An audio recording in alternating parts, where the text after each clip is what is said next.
Welcome to the bold analysis.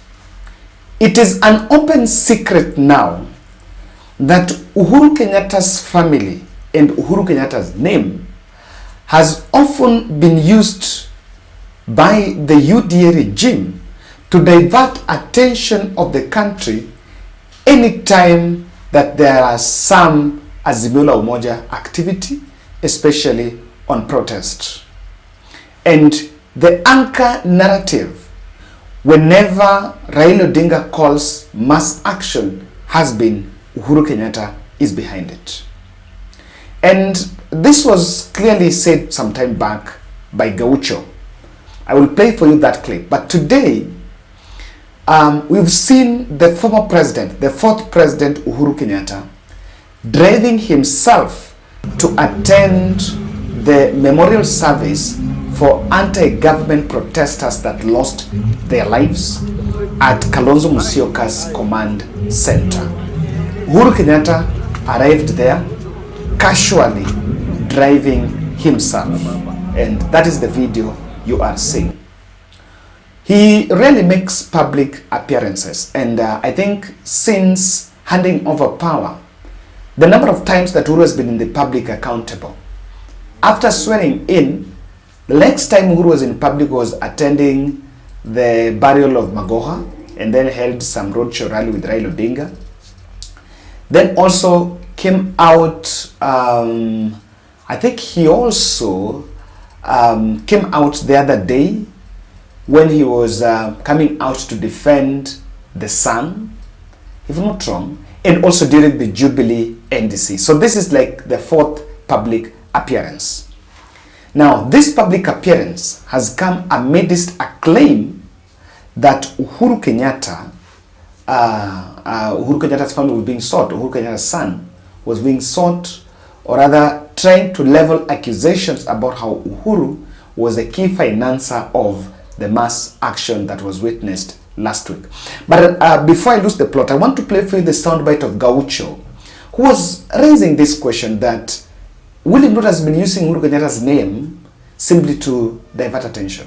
Hii mambo yote ni kipindi, kwa sababu angalia watu wetu wameuliwa, na ukiangalia vizuri sasa ile mambo inataka kuwa kubwa sana upande Azimio. Unasikia Uhuru Kenyatta samba yake imeridiwa. Sasa ile mambo inataka kuchemuka, mara Uhuru Kenyatta party yake inataka kuchukuliwa, unaona? So mimi sasa zingine sijui, sili shupu kwa sababu ni rafiki ya baba na tuko nao kwa Azimio. Lakini mimi na ujinga yangu kidogo naonanga saa zingine ni sinema, kwa sababu watu wameuliwa Kisumu serious, tension iko juu. Eti pande sasa mtoto Uhuru ambao former president, eti mafukarao wameenda kuredi kwake, eti kuangalia ni bunduki gapi yako nayo. Kwani gidi unaanza kosa mabunduki hata zile alikuwa anapiga nayo ndege, kwa nini wajaenda kuangaliwa? Ile attention irudi sasa, eti mpaka Uhuru anaredio mtoto wake Timo sijui nani, eti ngina, eti wameenda kuangaliwa vile. My friend, tutakubaliana tu nayo vile wanafanya, but mimi upande yangu iko kitu naweka question mark ya kwamba mimi history Uhuru kila saa kunini. Mimi naona iko game ambayo either iko game ambayo inafanya eti inachezwa ili ionekane ya kwamba hata Uhuru anafrustratiwa, si eti baba peke yake, watu wake wanafrustratiwa, mpaka former president anafrustratiwa, ambayo mimi upande yangu hiyo ni uongo juu. Former president hata akikuwa na bunduki mia ngapi, hiyo ni shida ya Kenya. Iko wapi hapo? Shida ya Kenya hata wakwe mpaka na M16, wakwe mpaka na guruneti, na wibo yake ilikuwa inchi. Kama hawako bomoa Kenya kama walikuwa kwa State House, sasa ndio tutabomoa kama umetoka. So mimi nasema hizo mimi upande yangu sisi ni, but mimi iko kitu naweka hapo question mark, unaona? Eti amepatikana na bunduki 8. Mtoto wa former president atapatikana na bunduki ngapi? Hiyo ni issue ya Kenya kweli? That is what Gaucho said some time back. But now, I want us to get to this. Uhuru Kenyatta's public appearance has a political interpretation. But this is not something new, because one thing you will realize that since last week, since William Ruto team went and raided the residence of Jomo, Uhuru Kenyatta's son, I think he has come out and is now responding to what Kenya Kwanza is saying. With due respect, with a lot of respect, Osoro went out of his way to allude to Kenyatta family as having around 28 guns. And and the kind of things he said about Uhuru Kenyatta were actually unprintable and unnecessary. And after that, Uhuru issued a statement. Even after coming out and attending and going to the son's residence, he also sent some media invite, some media statement in response to what has been happening to his family. Explaining clearly that the family, the son only had 6 guns, which all are licensed. So someone should only not argue on the number, but should be on, were they licensed? Is he the only one who is having more than one? So the question of Uhuru Kenyatta making public appearance has been out here. And attending that, and I know there is the other point of attending that session. There have been a lot of other, even there was a candle vigil that was held at Jaramogi Oginga Odinga office. And he didn't attend it, or he never attended any. But also the fact that the SKM Command Center, Kalonzo Musyoka, it is held in, that office belongs to Kalonzo Musyoka, and who goes there is also something that you have point. It's a very clear pointer that Azimio la Umoja are figuring out a way of elevating Stephen Kalonzo Musyoka to take on William Ruto in 2027. I am a bit persuaded. Even the choice of that venue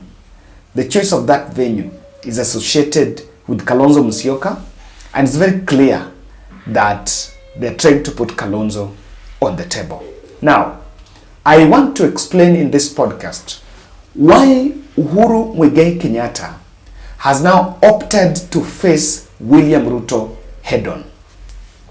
His public appearance, and now clearly associating with Azimio la Umoja in public, is a very clear signal that Uhuru Kenyatta has decided that now, gloves off, I'm going to face you. Because expect that there's going to be a lot of vitriol and trivial statements from the government side.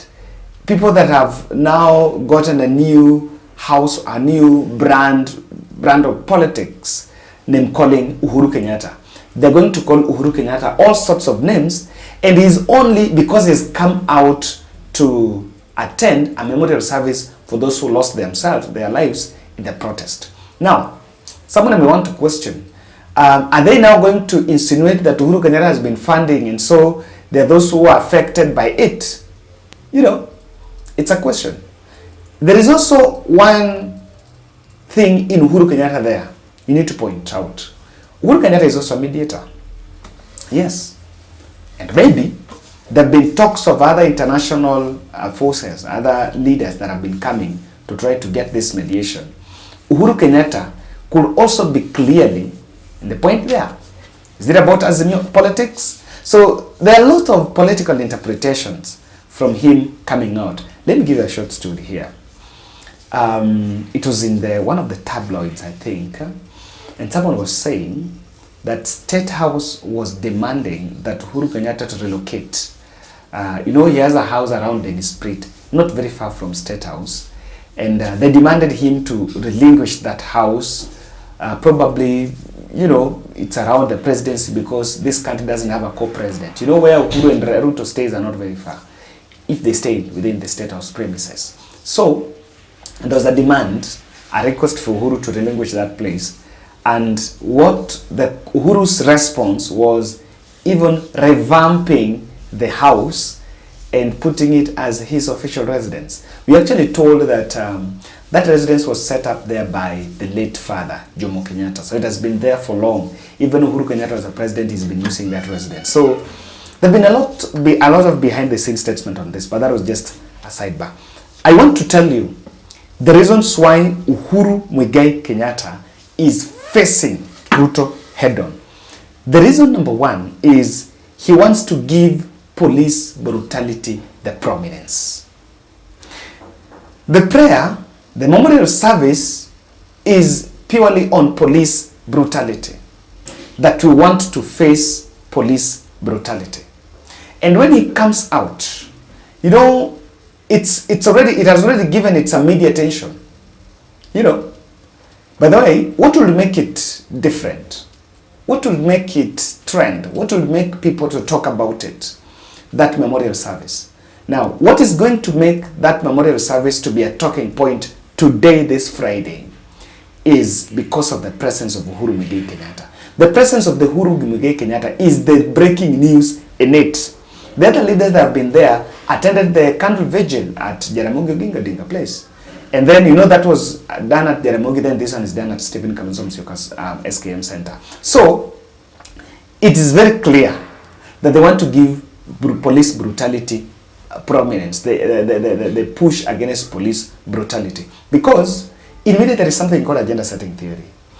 As a journalist, when you attend such event, I can tell you, the moment you see Uhuru Kenyatta arriving there, you already have some breaking news to your editor in the newsroom that Uhuru Kenyatta is here. So that's number one. And because they've realized very well that the state is trying by all means to suppress any discussion or any talk going on about police brutality. Number two, Uhuru is giving Ruto a trap, is setting Ruto a trap. It's because what Kenya Kwanza has perfected in doing is spilling hate against the former president Uhuru Kenyatta. And the hate has been that whenever something happens, you will always see there is an effort to try to provoke the first family, provoke Uhuru Kenyatta. During the first mass action, there was attack on Northland City. Uhuru team never responded. During this second mass action, there is also another attempt to grab guns belonging to Uhuru Kenyatta's son, Jomo. So, what is known is this, that Ruto has never wanted Uhuru to be in the picture. By the way, he doesn't want Uhuru Kenyatta to be around Azimio la Umoja. And not that he doesn't want Uhuru to associate with Raila. It's because he knows that the presence of Uhuru Kenyatta is giving Azimio la Umoja political mobilization capital. Azimio can easily mobilize, and they can mobilize resources, and in fact, they can really put the house in order with the presence of Uhuru Kenyatta, because Uhuru can call the house into order. So, he's giving them a trap. What you would expect after this is people getting on top of their cars and calling Uhuru Kenyatta all sorts of names, some security agencies here trying to fabricate some few charges and doing some arrests left, right, and center. It's about it. And according to me, I think I welcome the move by Uhuru Kenyatta to come out. When Pauline Njoroge was responding to claims about how she was arrested, there were reports that she works in the office of former President Uhuru Kenyatta. There were reports. And so one of the reasons why she was even highly sought is because someone wanted to provoke Uhuru. So I think when he comes and also speaks, one thing that KK has capitalized on is the silence of the former president. So they have the monopoly of leveling any propaganda, or rather propagating any propaganda against Uhuru Kenyatta, because Uhuru is being put as, you're a former president, so you should not meddle, you should keep quiet, let them say everything. But that has been a weakness, or that is a position that has largely been exploited by the government side to say anything and to run a smear campaign against the fourth president Uhuru Kenyatta. So it's giving them a trap. And the more they are spilling hate on Uhuru Kenyatta, they are also losing, because there are people who are also saying, look here, Uhuru was our president. And again, they are suppressing the messaging. The more you are talking about Uhuru Kenyatta this, Uhuru Kenyatta that, the less you are talking about what you as a government, you are doing. Lastly, I think this could also be a strategy. Uhuru is coming out to grade Azimio la Umoja together. I'm going to do, in the course of the day, a talk about Azimio la Umoja, exclusively about Azimio la Umoja. I think that will be my last video of the day. So, what is also coming out there? There are a lot of interests. You could, you know very well that Samia Suluhu came in the country, and Otiende Amolo said that there are some Azimio leaders who were not ready, or rather were not willing to meet Samia Suluhu. And that is why himself with Raila Odinga met Samia Suluhu. Then there is also another story about Ramaphosa. So even if there are other Azimio leaders that are not in the fold, it can be very clear that even former President Uhuru Kenyatta could be on the no. And this has created some seeds of discord within Azimio fold. And I want to believe that the presence of Uhuru Kenyatta and coming up to even attend and make that appearance, and of course there's going to be a closed-door meeting. Why did he drive himself there? He went alone. You know, people are taking the essence of driving himself. That's not news. He went there driving himself alone because maybe he wants to have some one-on-one with both Raila and Kalonzo. So ladies and gentlemen, that is my strong point on this. But I don't know what you think about Uhuru coming out then to face Ruto head-on. For me, it's a welcome call, because Kenya Kwanza have always they've always thought that they have the monopoly of airtime. They have all the media attention because Uhuru is quiet. But when Uhuru responds, they all go and shing. So ladies and gentlemen, thank you. That's my take. And continue subscribing to our channel. Continue supporting this channel. Subscribe as we move towards the good subscribers. I really hope after the Azimio Umoja, as they also move to launch some pay bill, they're also going to launch some pay bill to support the families. Myself, I have a phone of 2 families that are needing support, burial. There is one guy who was shot in Wote Makueni. I've seen that story really in my phone here.